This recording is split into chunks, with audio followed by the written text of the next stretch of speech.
Shalom, shalom. It's a new day, new month, the Black August. Black August. Today is the 1st of August, the year of our ancestors, 2025. I am walking in jubilation and in optimism. I am exercising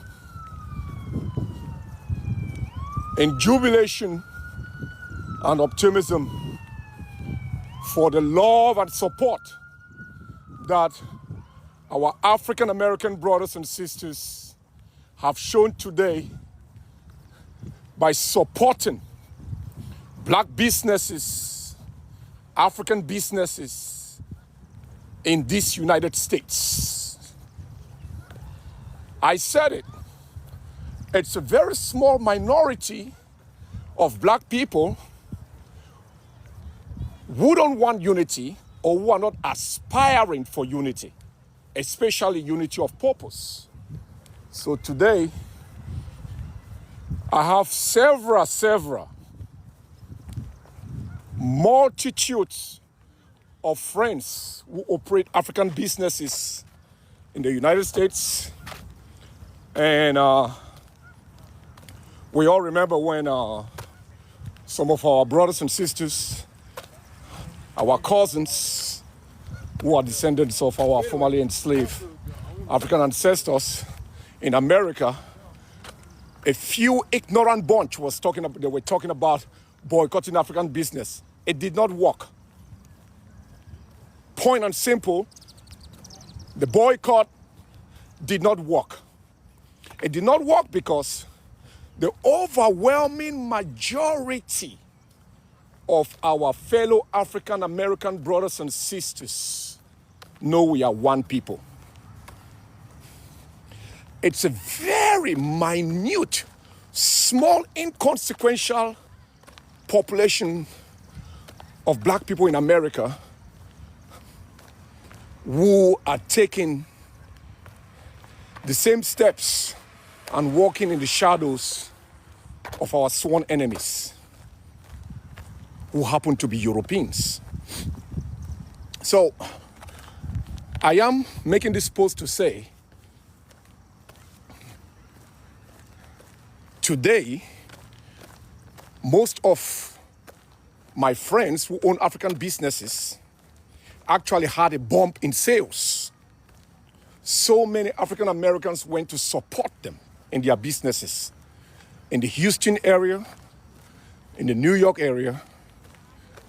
That's New York City, of course. New Rochelle, New York. Baltimore, Maryland. Richmond, Virginia. So, the few people who were making all that noise, talking about boycotting African businesses, they did not succeed. So, continental Africans in the continent, in all 54 African countries, I want to make this very clear to you all. Today, August 1st, because of the love and support that our African American brothers and sisters, the majority of them, have shown to our black businesses in America, please, this debate is over. This debate is over. We shouldn't be debating about our identities as continental Africans or as Nigerians or as Ghanaians or as Togolese or as South Africans or as FBA.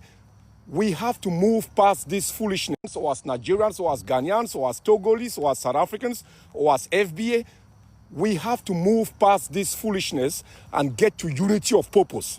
Now, I am not in any illusion thinking that all black people will eventually come together for unity of purpose, because we all know amongst every racial group, there are people who are sellouts. That's a fact. There are people who are going to sell out. So it's under no illusion that even in continental Africa, we have brothers and sisters in the continent who are total sellout. They will sell their own African brothers and sisters or resources just to enrich themselves. Likewise, in America, we have brothers and sisters also who are coons, who are buffoons, who are begging for acceptance and adjacency to white people. And when I say brothers and sisters in America, including the African immigrants who are here. So those of you who like to listen selectively, don't just say I'm bashing one group and don't bashing the other group. I've already told you guys, I will go after any black man or woman, no matter where they are in the world, whether it's continental Africa or North America or the Caribbeans or South America, who are actively working against the interests of our people. I will come after you.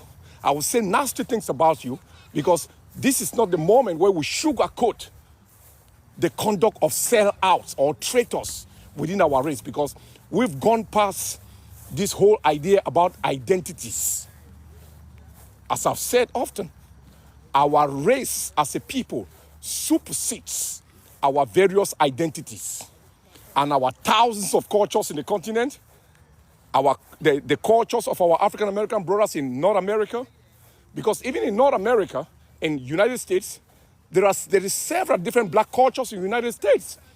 African Americans don't have just one culture, irrespective of the fact that African Americans, they are a group of ethnic group of people that are descendants of our formerly enslaved ancestors. But remember, depending on what part of the United States they settled, there was a unique culture formed there as well. For example, African Americans in Louisiana, they have a Creole culture, which is similar to that of Sierra Leone and Haiti, right? African Americans in the Northeast, in New York, in Maryland, they have a different type of culture. That's why you have even the accents are different. African Americans in Alabama, there's a slight Southern culture, and it varies depending on which state you are in the South. African Americans in the Midwest, they have a slight Midwestern culture, like Chicago, Chicago, Illinois. So it's not all homogeneous. Likewise, the continent itself, the continent is not homogeneous. There are thousands of cultures in Africa. I'm saying all this to say, our various ethnicities, cultures that are unique, diverse, and beautiful as black people the world over, does not supersede our race as African people. That's what I'm saying. So all these arguments that we have been arguing, or contentious debate between Africans and African Americans, or Caribbeans and Africans, this should stop today. We are now in Black August. Now I'm calling on all of us to lay down our animosity against each other and move towards reconciliation and move towards building a common word for our people. There are several things that I've told you all, for those of you who follow me. And for those of you who haven't followed me yet on YouTube, please make sure you go to my YouTube channel, which is African Commonwealth Media. African Commonwealth Media. Come January, I will be starting a very powerful podcast that will be headquartered in Nairobi, Kenya. And this podcast is going to be covering global African investments that is going to help black folk, no matter where they are around the world, to participate in a global economic scheme, in a global economic program that will be built with a strong foundation in the continent, using our enormous natural and human resources in the continent to leverage that so we can be able to live a decent life wherever we are around the world. That is what the Europeans are doing. And the Europeans, they fight among themselves, but they have a much more better commonwealth. That is why wherever you find Europeans, even in South Africa, where they are minority, they still have a better life in South Africa than the majority Africans in South Africa. That's a fact. The European population, the Boers or the colonizers or the settlers or whatever you want to call them, Africans, they still have a better life in South Africa than the 80% of black people in South Africa. If you go to Argentina, the Spanish or the European Argentinians still have a better life than the natives there. Not to even mention the Afro-Argentinians that were all G-sided by the people in Argentina. You go to Brazil, the poorest people in Brazil are black folk that look like me, or continental Africans, or like African Americans. But the black folk in Brazil are majority, while the small minority of white Brazilians, they are the richest people in Brazil. So you go to Ireland, the same, everywhere you go. So we as black folk, wherever we are, it's our home. If you are an African American, America is your home. Yes. If you are a Jamaican, Jamaica is your home. Yes. If you are a Trinidadian, Trinidad is your home. Yes. If you are in Ghana, Ghana is your home. If you are in Sierra Leone or Kenya or South Africa, even if you are in Fiji, in the Pacific Island, that is your home, because there are a lot of Kenyans, there are a lot of black folk in the Pacific, Polynesians. You go to Southeast Asia, even in Philippines, there are indigenous Philippines who are black people. So what I'm trying to say is this. Why can't we build our own Commonwealth foundation using our continent, which is the motherland Africa, so we can build this Commonwealth to benefit our people wherever they are around the world? So if you have a situation where an African American want to do global business, and that African American should be the one to bring the diamonds, the gold, the rubber into America and sell it to European corporations instead of working for them. That African American should be the one to bring the petroleum from Nigeria or from Angola or from Gabon to sell it to them, not a European from Texas. Right? So in that way now, the African Americans are trading with the Africans are getting the benefit from the trade with their brothers across the Atlantic, and the African Americans now, they can build a stronger Commonwealth that will be able to facilitate a better life for African American people in America.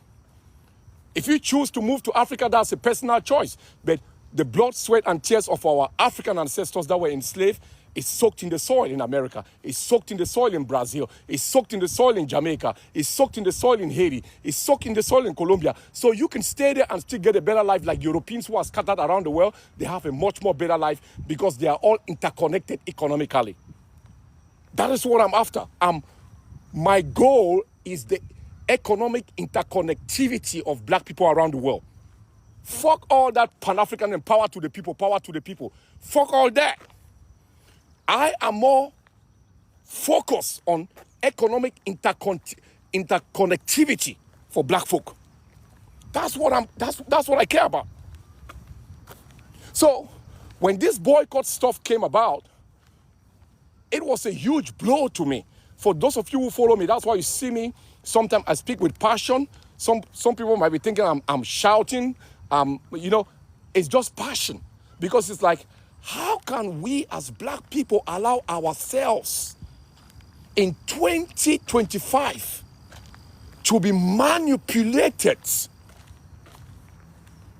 at this level when the rest of the world is planning how to dominate us in perpetuity economically? The Chinese are going to Africa.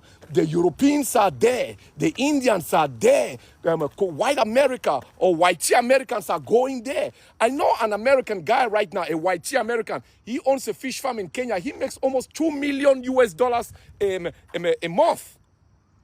If a white American can have a fish farm in Africa and make $2 million a month, I would rather an African American who is the one who go to Kenya and open that type of fish farm that make $2 million. I would rather the African American get rich. I would rather the Jamaican get rich. I would rather the Haitian get rich. So this is what we are talking about. Now you can say, okay, why are the brothers in Africa not doing that? There are so many brothers in Africa who are also engaged in successful businesses. But you have to remember, Africa have 1.5 billion people. It depends on who is counting. Africa is probably 2 billion people. Africa is probably 2.5 billion people. So this world census is bullshit. We know that, right? So, and it's the biggest continent on the planet. So the people who are in Africa, they have been locked out of international monetary system to the point where It's very difficult for a young African to graduate from college and get a loan to start a commercial farm, right? But you as an African American or you as an Afro-Canadian, you might be working even at the McDonald's, you are able to raise $30,000. That $30,000, you can start a commercial farm that can end up giving you $1 million a month. Now, you can collaborate with your African brothers and sisters over in the continent, the ones who are honest, and give you $1 million a month. Now, you can collaborate with your African brothers and sisters over in the continent, the ones who are honest, and you. So, that's what I'm saying. The situation is, we as a people, black folk, we should remember this. We are the richest, we possess the richest continent on the planet. We have the highest number of natural resources, but we are broke wherever we are. How is that possible? We own the most resourceful continent, right? But we are broke. How is that possible? It's because we are not working together. And you know, to be frank with you all, the unity of black people will eventually come. But I can tell you all for sure, black unity is even feared more than a nuclear bomb. Black unity is gonna be stronger than even a weapon than a nuclear bomb.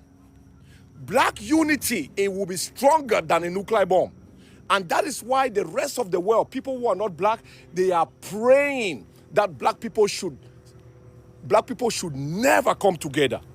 Because they know if black people come together in North America, in continental Africa, in the Caribbean, in South Pacific, in Polynesia, who can compete with us? I mean, think about it for 1 second, for God's sake. Which other group of people on this planet can compete with us if we come together? There is no other race on planet Earth that can match the intellectual capacity of black people, the creativity of people of African descendants.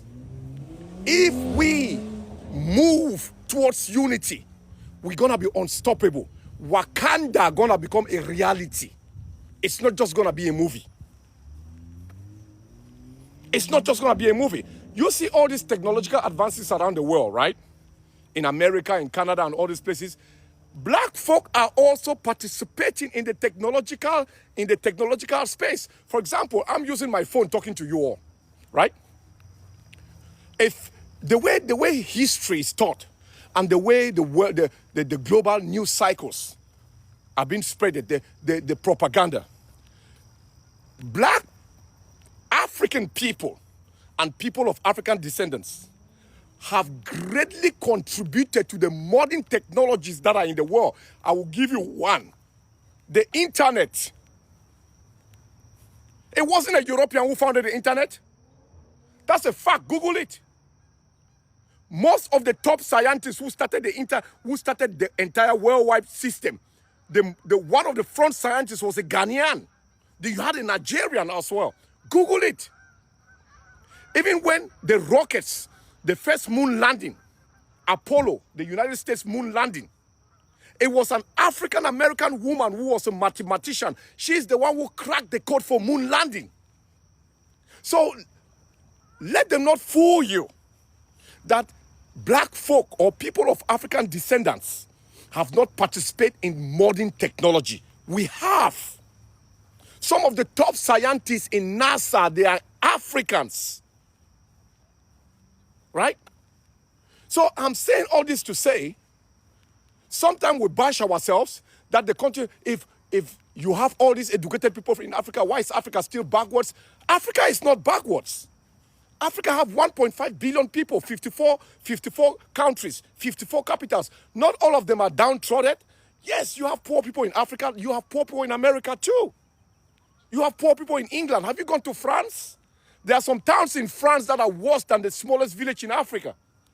But you never see that kind of propaganda on international news. What you see in Africa as people starving, you have it in France. You have it even in America. In America, people live on food stamps because they can't feed themselves. But when it comes to Africa, the propaganda is so tough. And they have drilled this misinformation into the heads of Africans or black people around the world to the point where some black people are even ashamed to be Africans. How can you be ashamed to come from a people that have given the world so much? A people that have given the world so much knowledge, and you are ashamed to come from them? And it's gotten to a point where we are fighting amongst ourselves because we perceive that wherever we are living is better than the other person because Europeans are there that are doing things that we don't even know what they are doing. So why would you want to go and live in a European country? You want to go and live in a European country, or you are living in a European country, and you don't even know that that company that you're working for, that's owned by these Europeans, they are going around the world and exploiting other people's minerals, creating havoc in different places, bring the money into the country where you are living, and they give you a job, they pay you a little salary, you have your car, you have your house in the suburb, then you turn around and be pointing finger that, oh, that black man over there is in an S-hole country. Not knowing that the company that you are working for in America or in Canada or in England, they are actually stealing from that black man who is living in a shithole country. It's because we don't know ourselves. You know what I'm saying? It's because we don't know ourselves. If we knew that multinational companies from rich countries are going and exploiting and stealing natural resources from those countries where you perceive that the people who live in there are poor, but their resources are coming to make you earn a better living in the country where you are living because of proximity to the exploiters. You understand? So you are benefiting crumbs from what the exploiters are doing to keep other people poor in that country. And now you are pointing finger at them and laughing at them that their country is not developed. Their country is poor. Right? But those people who come from those poor countries, ask yourself, why is it that when they come there and they go to university, they study, they become engineers, they become scientists, equivalent to the people in those first world countries? It's because the global system is rigged. The global economic system is rigged. It's rigged, especially against people of African descendants. It's rigged. The only people who are successfully counter the rigged global economy is the Chinese. The Chinese have successfully countered that. The Chinese have successfully countered the rigged system and built a powerful parallel economic system. That is what we black folk around the world we should be doing. Chinese Americans participate in the building of China.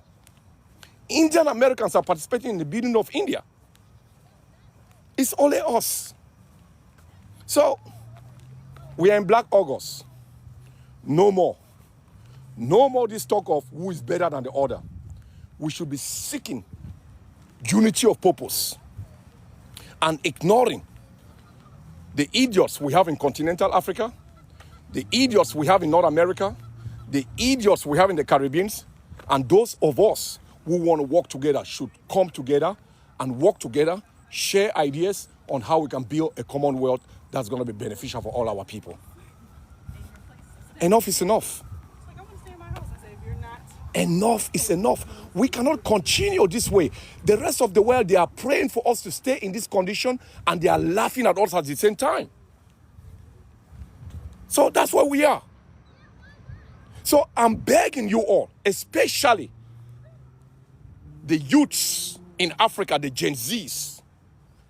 Gen Zs in Africa, listen to me. Europeans are not more than you all. They don't know more than you. They are no more intelligent than you. As a matter of fact, they are no more agile than you. They are not physically stronger than you. Right? They are no more spiritually connected than you. So, African youths, take a stand and make sure you look Europeans or Asians eyeball to eyeball and get involved to compete with them at the higher level. And any leader in Africa who is a sellout, who stands in your way, African youths, chase them crazy ball heads out of town, like what Bob Marley said.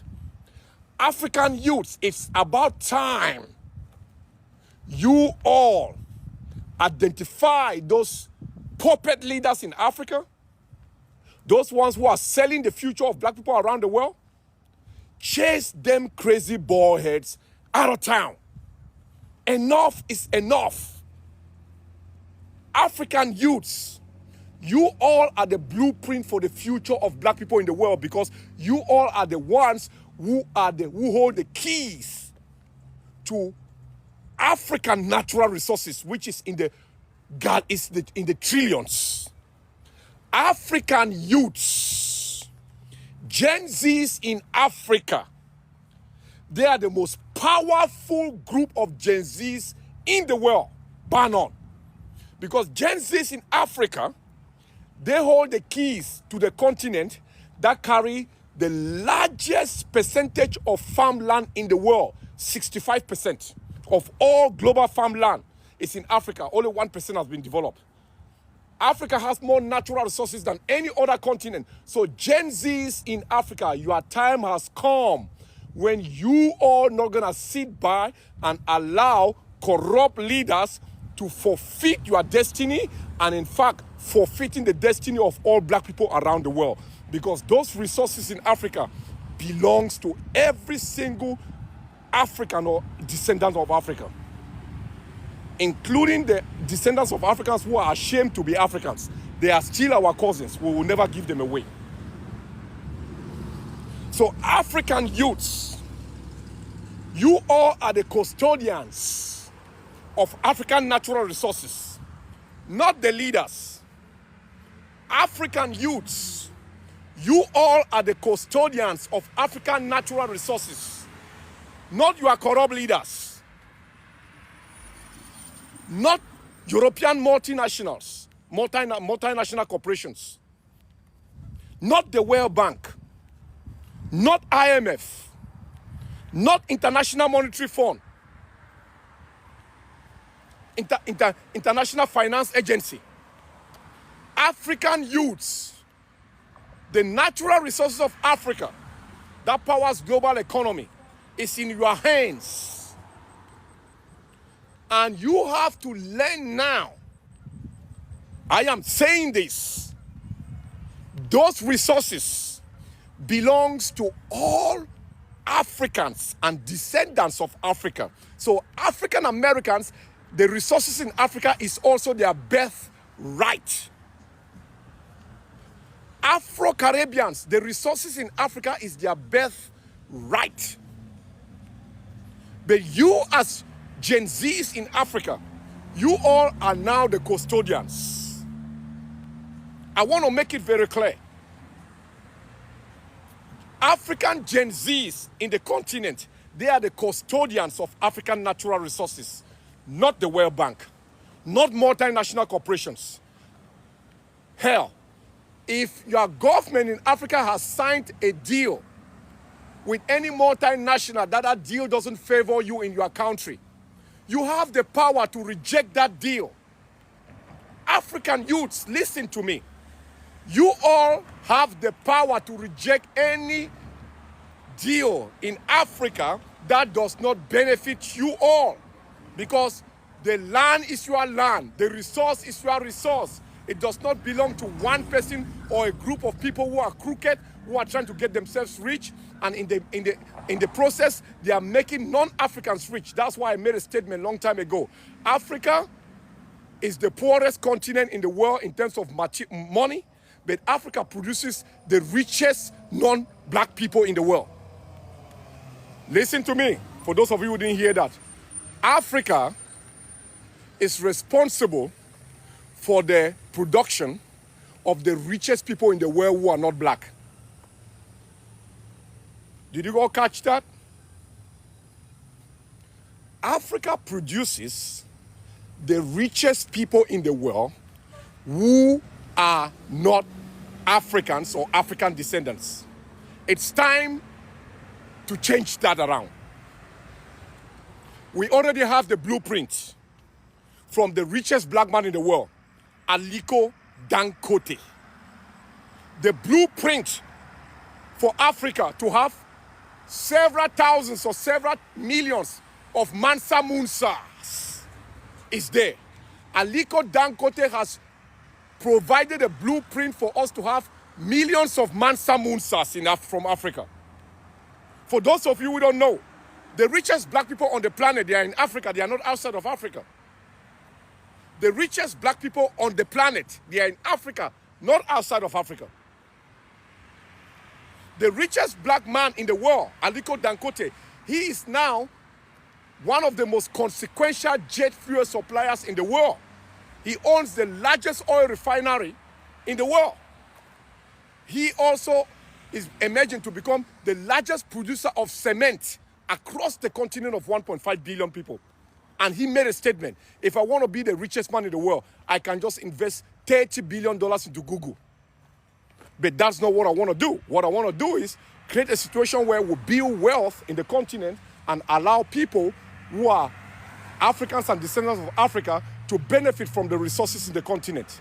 Because the resources in the continent does not just belong to you because you were born in Nigeria or Ghana or Uganda. Those resources in the continent belongs also to African Americans, to Afro-Caribbeans, to Afro-Jamaicans, because that is also their ancestral homeland. So you, the youths in Africa, your job is to be custodian of those natural resources.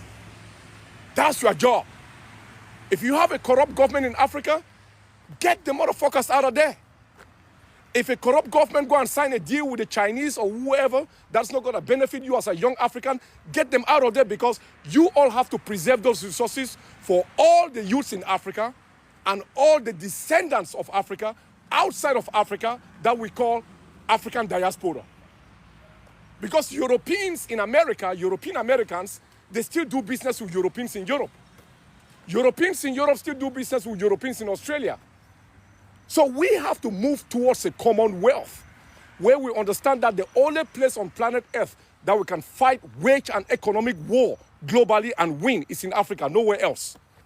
We cannot win an economic war in America because the game is rigged. We cannot win an economic war in Europe, the game is rigged, right? So we have to build a solid foundation in the continent to compete globally. And that is when we need the intellectual capacity of every black man around the world to understand that we are at war, economic revolutionary war. We are in an economic revolutionary war. And that economic revolutionary war, we have to build our battle lines in the ancestral homeland where we came from, out of the earth we came from, because you cannot build your battle lines in a land where you don't have control over the defense. You have to build your defensive line out of the land where you came from. So it's totally impossible for you as a black person to think that you can defeat Europeans outside of Africa. You cannot. Because remember, there was slavery. After chattel slavery, there was colonialism. The only continent in the world that freed itself from European colonialism is Africa. That's why we have 54 countries there. Because the Africans came to the point where they realized that for them to survive, they should be ready to honor life. Because if you are only ready to die, you can never be free. You have to be ready to honor life in order to be free. That's why I make the statement that freedom that you cannot defend is not freedom. And the only place where you can assert a freedom that you can defend is from, you have to draw the battle lines out of the earth where you came from. That is why you might have revolutions, slave revolt, like what happened in Haiti. Our African Haitian brothers and sisters. Toussaint Louverture, you all know him. Jean-Jacques Desaliers, right? In Haiti. Haiti was the first black republic after slavery. But look at Haiti today, because it's a freedom that they cannot defend. It's a freedom they cannot defend. So we have to understand that we have to build a powerful foundation where we're going to stand and project power around the world. And there is nowhere else but the ancestral motherland. That is our defensive line. Because right now we don't have a defensive line. We don't have an offensive line either. We don't. We are just existing. That's basically what it is. We are just existing in European, American, neo-colonial settings. Then we are now playing support role in humanity by subcontracting our intellectual capacity from school and building up an economic system that tends to socio-economic, culturally, and politically dominate us. Then we are happy because we live in a suburb and drive a Volvo or a Mercedes-Benz. We are happy because we have $3 million in the bank or $4 million in the bank.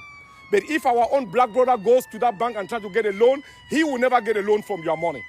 So you see that we are working in a system where we are delivering riches to other people's commonwealth.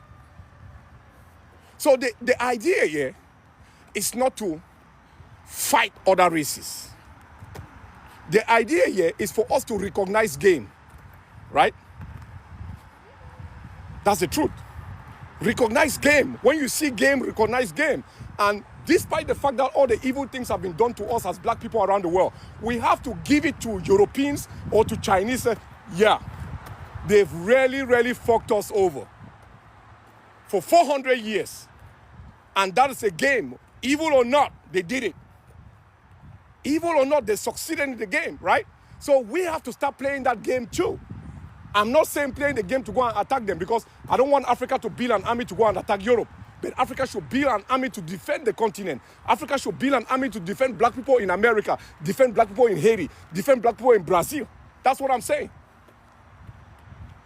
We keep it in the house. We have the capacity. I said it yesterday. In 10 years, African Americans can become the richest people in America. If African Americans are the ones who start bringing the oil, the diamond, the rubber, the cocoa into America and selling it to white companies. But it's the reverse now. It's white people who go to Africa and bring the gold, and African Americans and buy it and put it in their neck and be walking around like idiots. Instead, it should be an African American who brings the gold and sell it to the white people, not the other way around. Do you think as a black man you can go to Italy and get natural resources from Italy? They will not even give you a license to do that. Do you think as a black man you can go to Japan and get natural resources from Japan? So that's what I'm saying. What I'm just saying here is we have to stop bickering about bullshit.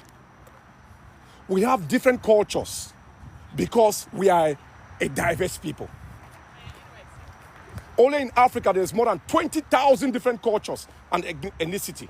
You come to North America, in the United States, there's a unique African-American culture. African-American has a culture, a unique culture that was birthed out of the struggles of our formerly enslaved African ancestors. And even within the African-American culture, if you go to the South, the culture of the African Americans in the South is different from that of the Northeast. The culture of African Americans in the Midwest is different. So we have to respect all those cultures, embrace them as our superpower. But there is one thing I want to tell you all. Our cultures or our identities does not supersede our race. I will repeat it again. Our identities as black people, African Americans, foundational African Americans, Afro-Jamaicans, Afro-Haiti, Afro-Latino, those are identities that are birthed within a construct of a culture. That does not supersede our race. I travel to Europe often. Germans are Europeans. The British are Europeans. The Welsh are Europeans. The Irish are Europeans. The Spanish are Europeans, right? They have their own different cultures and identity. But when it comes time to fight for their race, they keep all that bullshit aside. And you know what they call themselves? They just say, we are white. All of them, they neutralize their identity and use one name for all of them. So that's why they go around, colonize, conquer together, then they share the spoils.